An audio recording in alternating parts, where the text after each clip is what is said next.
sucesso, também das críticas e dos elogios da primeira temporada.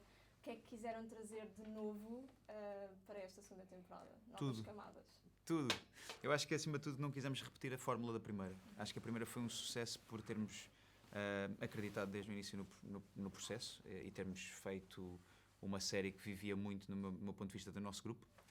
Do gostarmos realmente uns dos outros, do tempo de preparação que felizmente tivemos e que foi graças a um projeto desta dimensão que a Netflix permite ter este tempo de criação artística, de reescrita de guiões e de trabalho, acima de tudo, antes de começarmos a filmar. E a segunda foi exatamente não repetir, baseando na mesma fórmula, não repetir os sítios onde achámos que foi o sucesso. Acho que foi tentar encontrar caminhos novos desafios para as personagens, histórias completamente diferentes e acima de tudo, novos monstros. Eu acho que cada personagem tem os seus novos demónios e as dificuldades e obstáculos. Cada personagem foi construída de raiz. Ou seja, acho que esse pode ser, e acho que acredito que é o sucesso para que a segunda seja também um não chover no molhado, igual à primeira. Sim, eu diria que, eu estou de acordo, eu diria que nós tentamos pôr as personagens em sítios muito desconfortáveis. O Eduardo, na primeira temporada, tem claro aquilo que quer e porque é que quer e o seu caminho, e na segunda tem muitas dúvidas. E sofre uma introspecção constante sobre será que este é o melhor caminho realmente. E continua com o mesmo objetivo, mas por motivos diferentes que na primeira. Nós, com a personagem da Sílvia, que na primeira temporada era mais frágil, decidimos pô-la numa posição de liderança, porque é um contraste com o que ela naturalmente fazia. Ela demonstrou várias vezes que não queria liderar na primeira temporada. E a mesma coisa fizemos com o Carlinhos, com o André. Sim. E com vários personagens, que foi tentar estar num sítio desconfortável. A alegria do André, nós atirámos-la para um sítio escuro para ver o que acontecia. E o que foi um desafio enorme para os atores. Sim. Mas por outro lado também torna a série mais interessante. Eu acho que a segunda temporada é uma série sobre consequências, sobre stakes mais altos, perigos maiores, e por isso decisões mais relevantes. Ok. O primeiro episódio para mim teve momentos muito marcantes. E há um em que o Eduardo está a discutir com o Uncle Joe, uma discussão acesa. No bar? E ele começa-lhe a escorrer uma lágrima. Sim. E eu achei isso muito interessante porque eu acho que define a personagem. A personagem está em constante luta com ele próprio, entre ser sensível, entre ser mais violento. Como é que é navegar nessa personagem, preparar para essa personagem? Olha, a personagem é muito isso. Sim. A personagem não é nada linear. E esta segunda temporada eu acho que o arco da personagem ainda é maior. O trabalho que eu fiz de estudo, não é? De dramaturgia e de decupagem foi muito...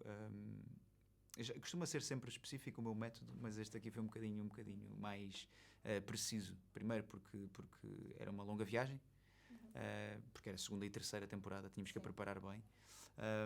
Mas depois eu tenho sempre o meu guião cheio de notinhas e desenhos e coisas, e tenho um mapa, milhares de desenhos de coisas, e notinhas. e é verdade, muita coisa.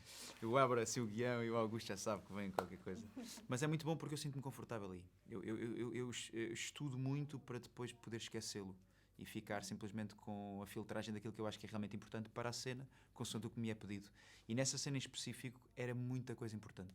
Era uma desilusão, era o culminar de uma desilusão, de um sonho de ir para a América que não correu bem e que acaba por não ter ninguém, porque cada um está para o seu lado do grupo de amigos. Também não tem onde viver, não é? Porque a casa está destruída, que é um pouco a simbologia da vida dele naquele momento. E o Uncle Joe, que é a pessoa que estava com ele, também há um conflito de pá, eu não vou ficar aqui. Eu não tenho razão por ficar aqui. E se calhar ir tentar outra vez é o que ele mais quer, mas há um conflito interno de também saber que há muita coisa que ficou mal resolvida. E eu acredito que mesmo que fosse possível ir, ele não iria. Acho que o Eduardo se lhe comprasse o bilhete de avião e ele pudesse ir, ele não vai, da forma como está. Porque há ali um lado humano que ele, apesar de tudo, também luta contra ele mesmo e luta contra o desiludir os outros, e em último caso ele é orgulhoso e não vai embora com o rabinho entre as pernas, para que os amigos pudessem um dia dizer vem como ele nos abandonou.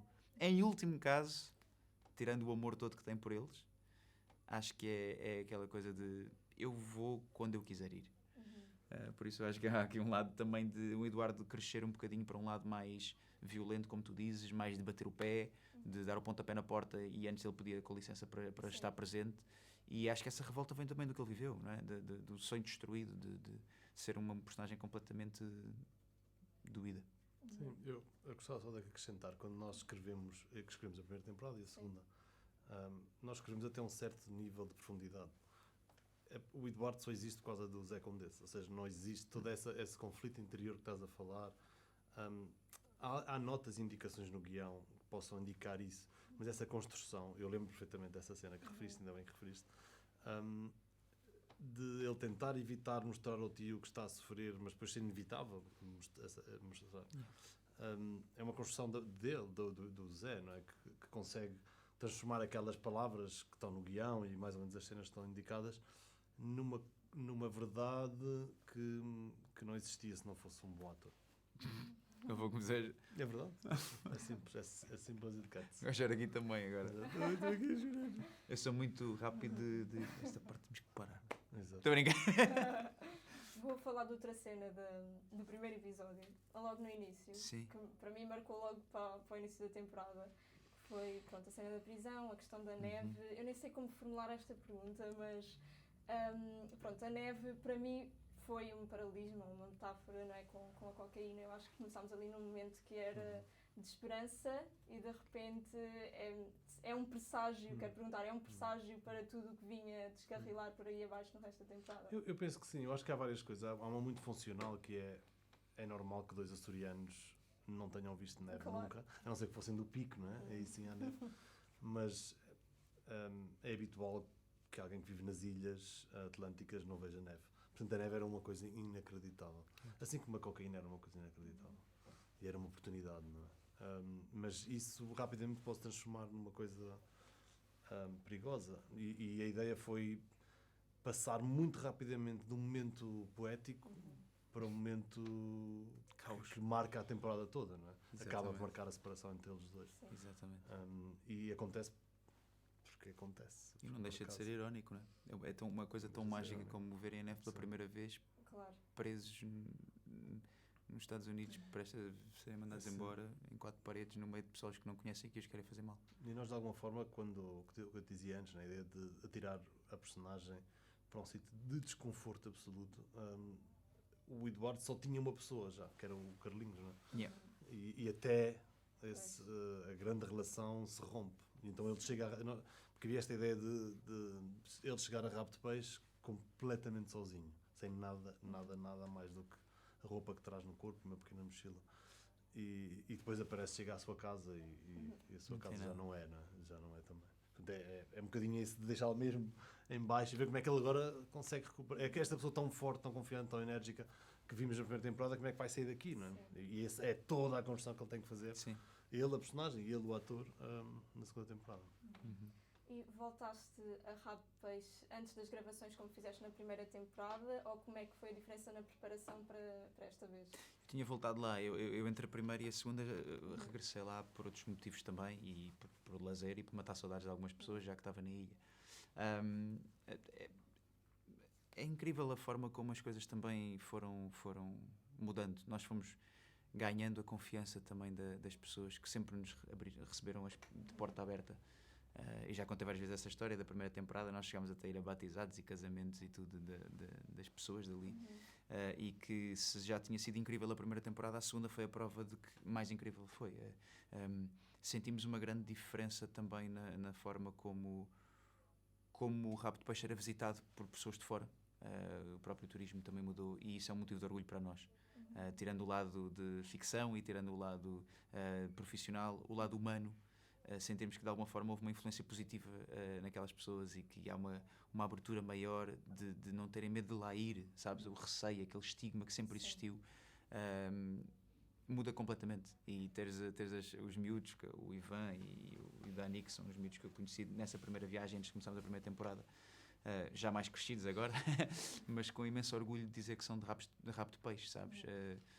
Orgulho de serem do sítio onde aquela série os representa tão bem em relação a sonhos, em relação a dificuldades, e em relação às coisas que foram mais difíceis, mas que não os envergonha mais.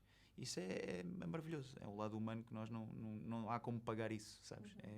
É muito bonito. Eu não sou açoriano, mas aquela ilha mágica, como chamo, tem um lugar muito especial no meu coração.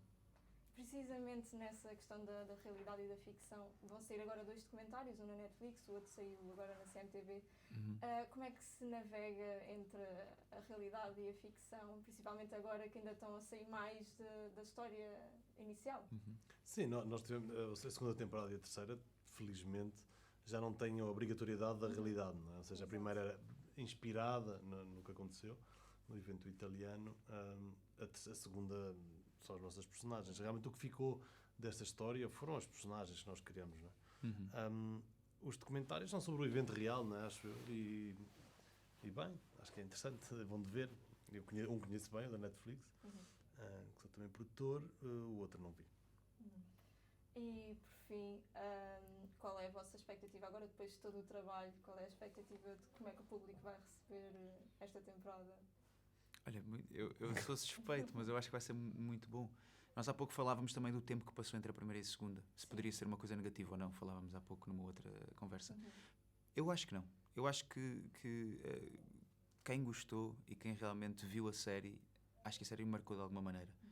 Acho que pode ser, se calhar, um finalmente, sabes? Aquela coisa que nunca mais saía. E mesmo quem de alguma forma foi esquecendo da série, acho que isto eu gostei tanto, deixa lá ver como é que está. Eu acho que nunca estarão zangados o suficiente para dizer que não vão ver porque passou muito tempo. Porque eu acho que a série tem a sua essência. Tem uma linguagem tão própria e tão bonita que conquistou as pessoas pelas personagens, pela história em si, pelo lado humano. E não é só um entretém de passatempo que, se não nos estirássemos logo, haveria outra que preenchia esse lugar. Eu acho que nenhuma outra tem este lugar porque é muito específica esta série. E porque as personagens são estas personagens. Não é só um thriller de ação em que é tiroteios e coisa. Tem muito mais do que isso. E depois eu acho que a segunda temporada cresce em vários sentidos técnicos também. E nisto aqui também é dizer ao Augusto que o trabalho dele é incrível. Ele é um realizador extraordinário. Acho que estamos todos ainda mais maduros e crescemos mais nesta segunda temporada. E acho que o Augusto conseguiu trazer e mostrar ainda mais tecnicamente que é diferenciado de qualquer outro realizador. E é porque o põe em pouco tempo sem querer mostrar que sabe fazer. Ele não faz uma finta quando não há nenhum jogador à frente. Ou seja, ele não está, olha o que eu sei fazer com esta câmara. Ele fala para poder explicar alguma cena de ação. E existia isso também na primeira temporada em alguns momentos específicos. Por exemplo, aquele da cocaína a passar de mão em mão, por dentro do peixe e não sei o quê. Agora existe logo no primeiro casamento, na cena da prisão, as cenas de ação estão lá, porque ele sabe contar a história em 2 segundos, o que não tem que ser explicado em 10 segundos de fala. E isso é mérito deste senhor que está aqui e da equipa extraordinária que nós tivemos desde o início, a verdade é essa. Sim, do meu lado a expectativa é que as pessoas se divirtam, ou seja, é uma série só e não pretende fazer mais do que passar um bom momento e obviamente passar alguma mensagem, criar alguma emoção, que continue a haver uma relação com os personagens, que eu acho que é a única coisa que importa, e que acompanhe um bom momento, 2 noites ou uma. Maratona. E que o espectador se sinta orgulhoso, tipo, olha, uma série portuguesa que eu gostei. Já é incrível. É muito bom.